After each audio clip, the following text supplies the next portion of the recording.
Hello my friends, Aimee Esther here, and today I want to share with you my October health update. What's going on in October with my health?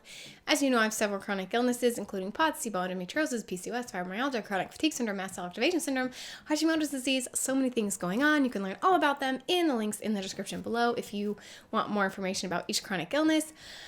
Oh, sorry, I'm talking super fast and out of breath. But I have been doing weekly pregnancy updates and postpartum updates, and I had a lot of requests to continue to do health updates, so I thought let's do once a month health updates now that I'm no longer pregnant, no longer in that first 6-week postpartum period, but things are still changing in my health because I have so many chronic illnesses. So I will be sharing a monthly health update with you each and every month, as long as you guys like them, I guess. So give this video a thumbs up if you do like it. Really helps my channel. Also helps me know that you are liking the content that I'm making. So if you like these, give it a thumbs up. And let's get started with October's health update.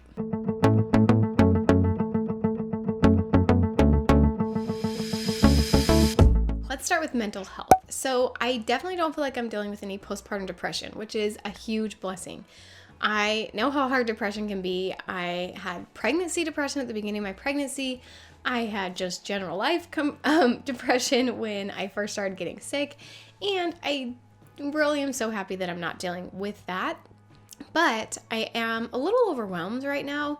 So I'd say like my mental health isn't perfect. Of course, is it ever perfect? But although I'm not depressed, I've just been really overwhelmed. And I think the big reason why is just because I haven't had a lot of me time where I'm not, taking care of kids, spending time with my husband, which I love both of them so much. I love my kids, I love my husband, but you just need time to yourself as well. And any time that I do have to myself, I've been working here on YouTube because I don't have as much time as I used to have. And so I want to use every spare minute creating content for you. And I have been trying really hard to improve my content. I'm spending every second I have alone working on YouTube, and I love it. And I've been working with some companies. As you may have seen, I've done some sponsored posts, which is such a huge blessing. And just know that I never do a sponsored video unless I truly believe in the product and I truly love it.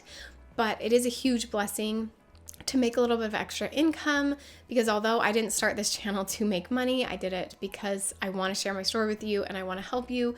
It is so much work. And so having that little extra and the ads, that if you guys watch my ads on my videos, that helps me a lot, because if I can get something back for all the energy and work that I put into this, it makes me want to put even more energy and more into this to help you guys and to create even better content for you. So point is, it's just been a lot of work recently here on YouTube as my channel has started to grow a little bit more, as well as just wanting to improve my content.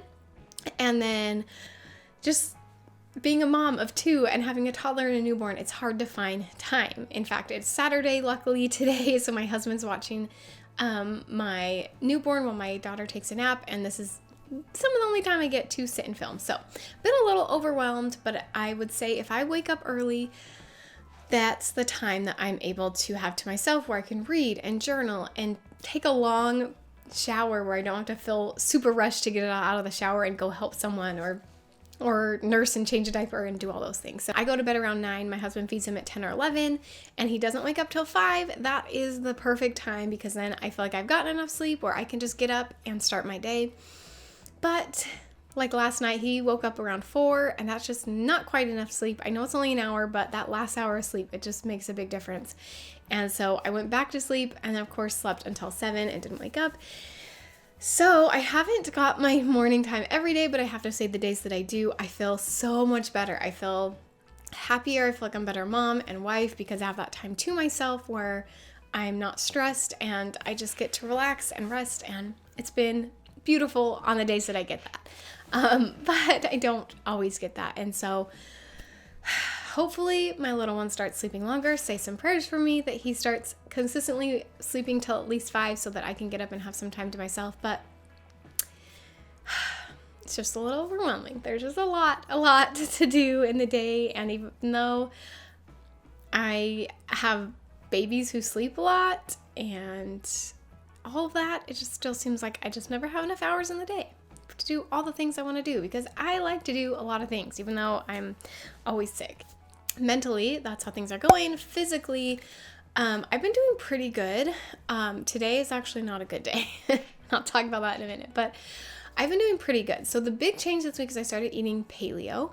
This month, as I started eating paleo. When I'm pregnant, it is really hard for me to stay on a diet, and it's so weird how our bodies do this, but foods that are paleo just disgusted me. I never wanted to cook. If I would cook, it would sound good when I started. By the time I finished cooking, it would disgust me. Pregnancy is so weird. Did you guys deal with that if you've been pregnant? It just changes everything. So I had a really hard time staying paleo, and so I didn't. I did like the first trimester my doctor recommended I stay AAP paleo.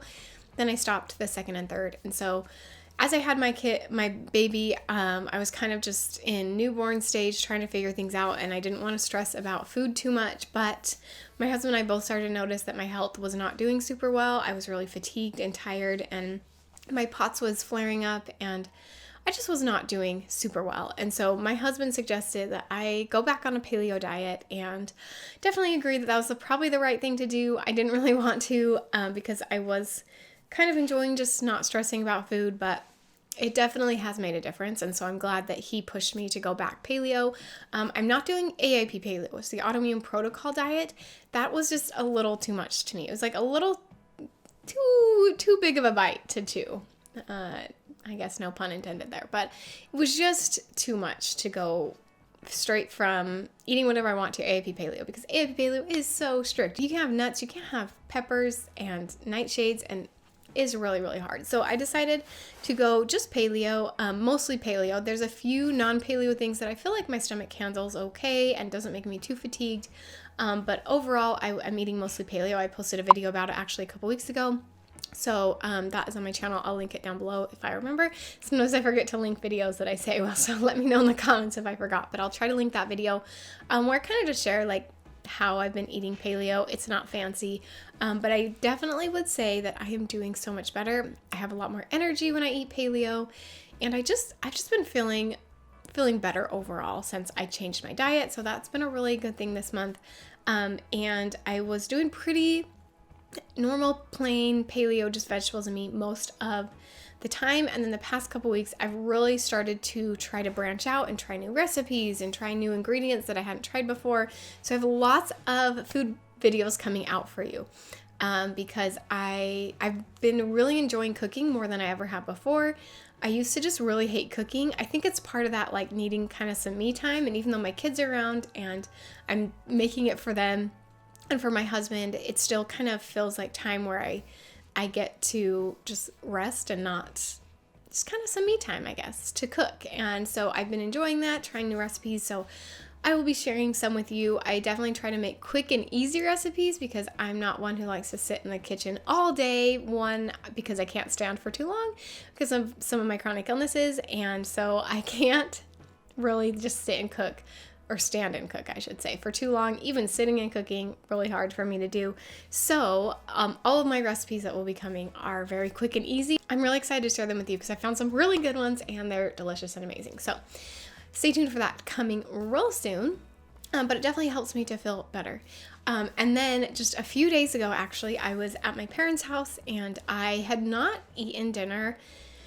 And it was one of those days where I just kind of forgot to eat. I was so busy, things were going on, and I went over to my parents' house, and my mom had just made this fresh loaf of bread, and it was like this sourdough artisan bread. It looked amazing, and it smelled so good, and I hadn't eaten, and I was starting to get really fatigued and dizzy because I hadn't eaten for so long. And so I was like, you know what, I'm just going to have a piece of bread. It's totally fine, just one day, not going to make a big deal. And I had a piece.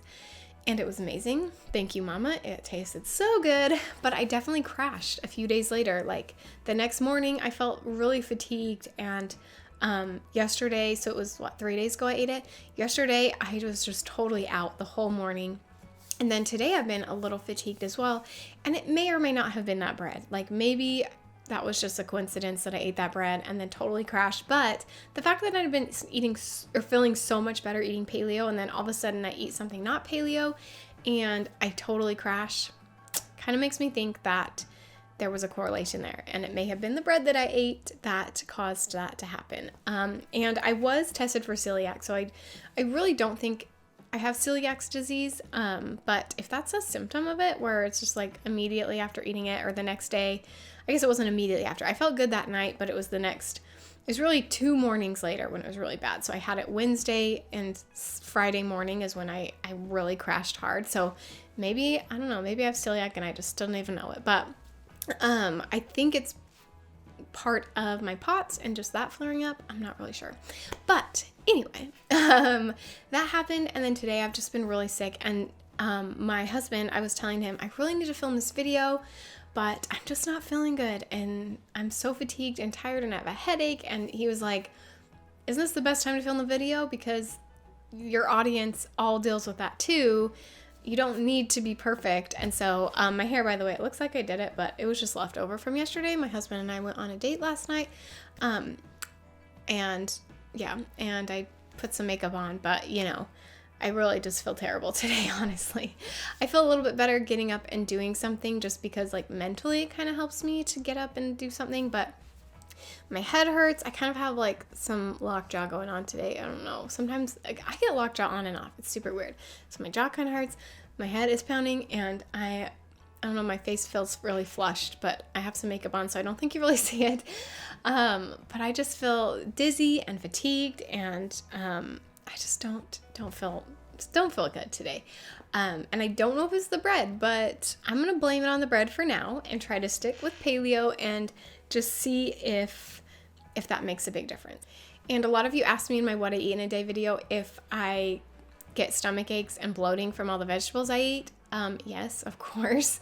I have SIBO with small intestine bacterial growth, so of course my stomach blows up every time I eat veggies, but I've just found that I can choose to not be very bloated and not have a bad stomach ache, but I mean, I still have some kind of stomach ache no matter what I eat, but I can eat foods that don't make my stomach hurt as bad and don't make me as bloated, but then I'm extremely fatigued and tired. Like the bread I ate didn't hurt my stomach that much, but eating a whole thing of vegetables does hurt my stomach. Or I can eat a bunch of vegetables and meat and my stomach hurts a little bit more. I'm more bloated, and I mean, I don't know. I'm always bloated and always my stomach hurts, but it hurts more and I'm more bloated, but I have more energy. And to me, I can deal with pain more than I can deal with fatigue. I feel like I can live a little bit more when I have more energy versus having a stomach ache. I can distract myself more from stomach aches. Yeah, I'm bloated and I look pregnant and people ask me if I'm pregnant, but like, so what? I don't really care. But when I don't eat paleo, I just have no energy. So to me, it's worth it, even though yes, I get a bad stomach ache and I get very bloated and I look like I'm pregnant all the time, but I don't know. It's worth it to me. That's life with chronic illness. And I learned to deal with it. I learned what I prefer versus what I don't want to deal with. And I would prefer to have more energy. So that's just me. And then headaches. I have been getting a lot of headaches, and I think it's just sleep deprivation on top of my normal stuff. I always get headaches, but they've been extra bad lately. Headaches, migraines, just all the time. I feel like I have a nonstop headache, and it feels very much like you need to sleep headache. And so I'm pretty sure I'm just a little sleep deprived since I haven't got a full night's sleep since before I had my child, which was over 2 months ago. So yeah, headaches are here all the time. And then the last thing that I wanted to mention in this health update is that I have a doctor's appointment next month with an endocrinologist. I think I sort of mentioned this while I was pregnant, probably in one of my pregnancy updates, but I was extremely thirsty during my pregnancies and I tested negative for gestational diabetes. So my doctor was just like, let's just check a few other things just to see. And so he had me take, this is my primary care doctor, by the way, he had me take a urine test, and it turned out that I was urinating more than I was drinking water. And so they were a little concerned with that, and he sent me to an endocrinologist. And right now the theory is that I possibly have diabetes insipidus, which is not the same as diabetes. I don't even know how to say the other one. I think it starts with an M. But the normal diabetes that you hear that causes blood sugar issues, it's different than that. The only thing that's the same is that it causes you to urinate a lot. But every other way, it's basically a totally different thing. Diabetes insipidus, from my understanding, and I may not have all the information here. So basically your kidneys don't get the memo that they need to stop producing urine if you're not drinking water. So if I were to stop drinking water, I would dehydrate much faster than a normal person because my kidneys would keep creating urine even though it wasn't bringing in more water, if that makes sense. So that's my understanding of it, and I am super parched right now even though I've been drinking water all day. But I was pregnant before and I am nursing now, and so it's just hard to tell. And as you can imagine, testing for it is not very easy, especially if you're pregnant or nursing, because in order to test me, they basically have to have me in a hospital my doctor said 8 to 10 hours, where they dehydrate me, don't give me water, and then they check my urine output. And so it can be really dangerous because if you do have diabetes insipidus, then you will dehydrate very, very fast. And so you have to be in the hospital while you're doing the test. And of course, if I'm nursing, I will lose my milk supply if I do this test. And if I'm pregnant, it's obviously not healthy for the baby. So even though months ago we had this theory, I still have not been able to get tested for it. However, my doctor, my endocrinologist, the one who wants to test me for this, does want to see me. He said he wants to see me at my after 3 months after having the baby. And so that would be in this next month in November. I will be seeing him, and I think they're going to do maybe a few smaller tests to see if they still think that theory holds. I'm not quite sure what he wants to do, but that is something that's in the works. And if I do have that, it definitely would be making some things worse. Like my postural orthostatic tachycardia syndrome, I need a lot of blood in my system. And so if I'm urinating too much, I'm not keeping that blood in, that's not a good thing. So we will see. We'll see if I have another chronic illness. That would be pretty crazy to add to the list, but it also would make sense.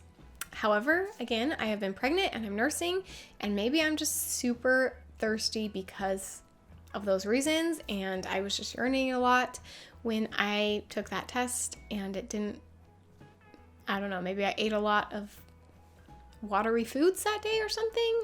I am still dealing with excessive thirst, urinating a lot and all of that, so we'll see what happens there. That is my October health update. I feel like that was much longer than I thought it would be. We're like 20 minutes in. I thought this would just be like a 5-minute video, but y'all know I talk too much. I always talk way too much. I share with you way too many details of my health life, but you guys ask for it. You always tell me you want even more details, so hopefully you guys enjoy all the TMI that I share with you. But I think that's everything. If you guys have any video ideas, questions that you want answered from me about life with chronic illness, please leave them in the comments below. Although I have like a massive list of video ideas right now from things that you guys have sent, my best videos are always the ones that come from you guys, ideas from you. So please leave those in the comments below so that I can add them to my list, and I will see you guys on my next video.